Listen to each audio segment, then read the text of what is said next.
Hi, I'm Arnab Banerjee from Kolkata, West Bengal. I studied biotechnology from Techno India University, West Bengal, then moved on to environmental biotechnology from Jadavpur University, and finally I am pursuing Ph.D. in interdisciplinary sciences from IIT Guwahati. Apart from my academic background, I am trained in music, uh, in Rabindra Sangeet from Dokkhini, and also an passionate theatre worker.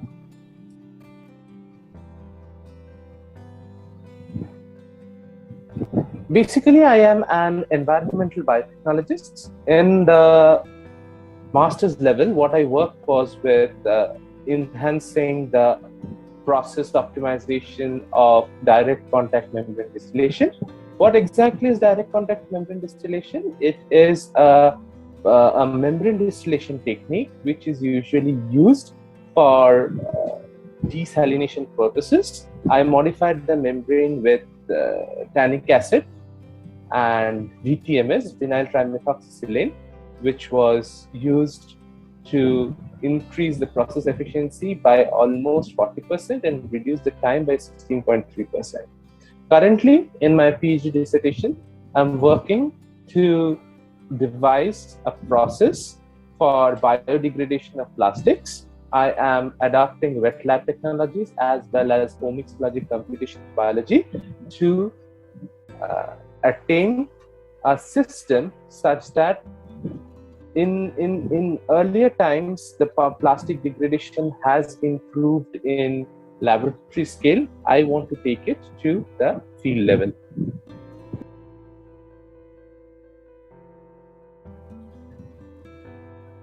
Basically, plastic is choking our environment, and with the population increasing at a very fast pace over the coming century, what this problem is going to only be aggravated and cause us a big headache.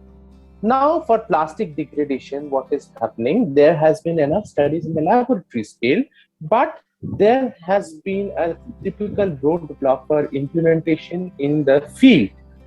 Also, what is happening is that to bypass the problem of conventional polymers, there is the study to develop sustainable polymers, what we call biopolymers or biodegradable polymers. Now, what my study tends to understand is that we may have the plastic, be it degradable or biodegradable or non-biodegradable. But until and unless we have devised a proper strategy to deal with those plastic wastes, inventing new types of polymers won't be of help.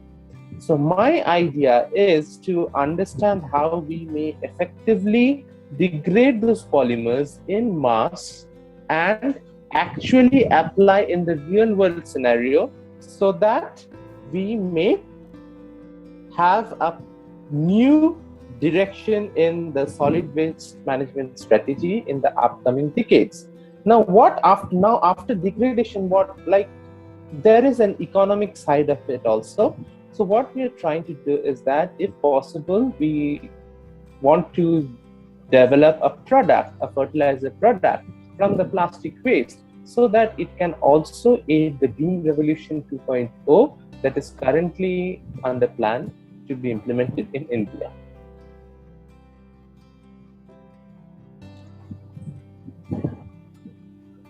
As for industries itself, when a plastic product, say a polymer, is being produced, or what will I say, it is being designed, if it can be designed in such a way that it enhances the possibility of biodegradation, what will happen is that it will not only save us from the headache of plastic choking, but will give us a secondary avenue of income generation. What will happen is that if we be successful in developing the biofertilizer product, what will happen is, on one hand, it will alleviate the problem of plastic pollution, and on the second hand, it will give us an alternative to the traditional chemical-based fertilizer that over the time have been uh, found to have many adverse effects both for the plants and for the human health, and have many of which have been recalcitrants also, not only fertilizers but the pesticides. So if this can be implemented, this will be a secondary income generation source for the companies. And also, since if it is devised and the design, the process design is made easy enough, easily comprehensible, it will be easier to upskill the rural population and also have an economic boost to that rural population that we have in India in the coming generations.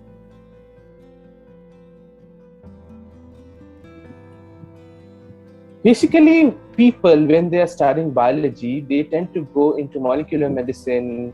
The cancer biology is a buzzword. Many techniques for improving health. But one thing we have to keep in mind, everything that is being done on the medical biotechnology field, in cancer biology, in molecular biology, to some extent, what it does is it enhances the lifespan.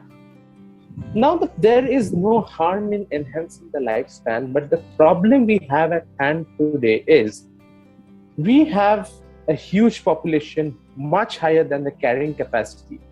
We are celebrating the Earth Overshoot Day in June or July, which is in reality, actually, we are consuming twice the amount of resources that is allocated for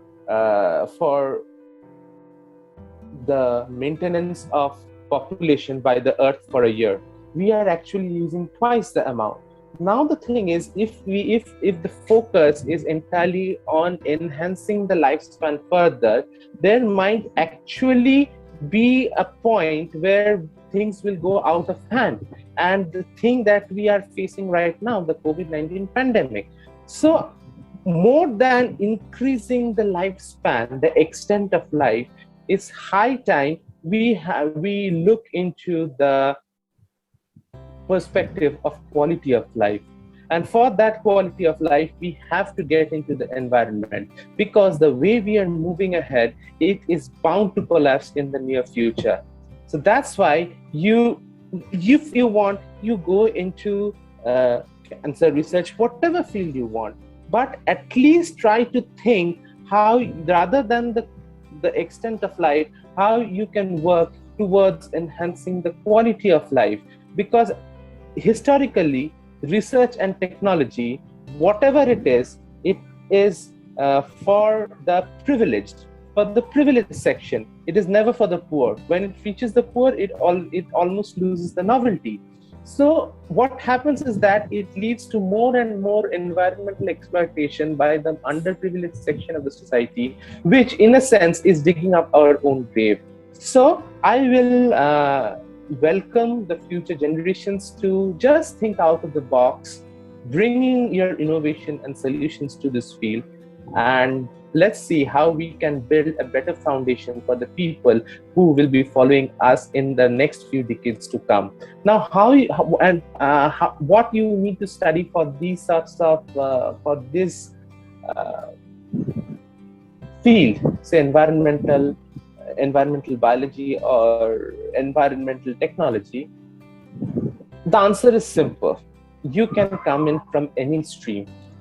The traditional idea that we have to follow a specific path to go into a specific domain, I personally don't believe in that, because I started out from biotechnology, went into environmental biotechnology, and now currently working in the departments chemical engineering and civil engineering. But my goal is clear, what I want to achieve. If you want to achieve, you can be from any stream, but you have to have a focus on where you want to work, how you want to contribute, and whatever you do, you need to have a solid base for yourselves. Just solving the exams, appearing for GATE, getting good scores, appearing for M.Tech, I don't think that is a very, yes, of course, it will benefit you in your personal sphere. We all need that. But get hold of the foundation of the subject. Until and unless you do that, it becomes very problematic for you as well as for the academic uh, community itself. If you want to go to industry, the same thing happens. From there, you need to have more than the broader area of knowledge. You need to have the implementable skills, the skills that will make you unique to that particular industry. If you are able to achieve that, you are not only stabilizing the economy, but also you are building a platform from where the people who follow you in the years to come, they can build upon and build a greener future.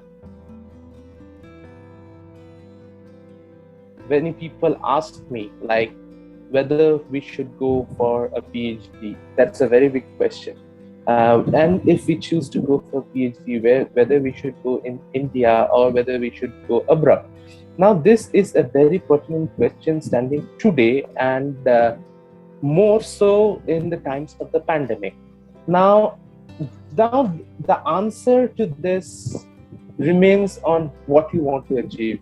Like, yes, many people come to me. I have heard many people that yes, the culture, the research culture or the academic culture in India is very suffocating. Yes, it's a problematic, but instead of pointing fingers everywhere around, we have to first hold a mirror to ourselves. Like, us researchers, are we being professional? Are we being professional? Are we being true to us? Are we being true to the subject, or are we just working to get a degree? When we sort this question up, then probably there won't be any tussle and arguments, towards arguments with the people whom you're working with, the colleagues whom you're working with, or simply whether you won't have to go to sleep at the end of the weekend thinking I have worked 7 days and I have got any rest and I'm being underpaid. If those questions arise in your mind, there will be some things which will be in your hand, some things which will not be in your hand. You can improve only what is in your hand, how you approach a problem. Sometimes the people say these days that you don't need to work hard, you have to work smart. Choose being working smart. Work whatever your mind and body permits. You don't need to finish a PhD in 3 years, or you don't need to finish a PhD, forced into finishing a PhD in 7 or 8 years. Take time, whatever the work demands of you. And whether to do it in India or abroad, yes, there is problems in India regarding funding. But the thing is, sometimes when we get all the toys in our hand, that innovation, that improvisation takes the back seat. We have to remember that this technology and science is not only for the elite. We have to take them to every last person on the earth. And for that, we have to find ways which does not always require expensive toys to build upon. Yes, the exposure will be more, but there will also be financial obligations coming from backgrounds in India. It is a varying backgrounds. So you choose what you feel is best for yourselves. 3 things keep in your mind: the lab you are going into, the field you are choosing, whether you want to devote yourself in the field, and thirdly, the most importantly, whether you will be financially sustainable while working wherever it is. If it is in India or abroad. If you have to think every moment whether I will have enough money to get the bread tomorrow morning, you just cannot move forward in research. This is what we can do from our part. Yes, we have to raise questions and ask the uncomfortable questions like why the fundings are not there, but we can only do so much. There may not be things, there may not be fundings, But yes, we have one thing. I believe India has the best of the intellect. If we can properly channelize it, cultivate it with whatever we have, I think we can reach a level nobody has ever imagined of.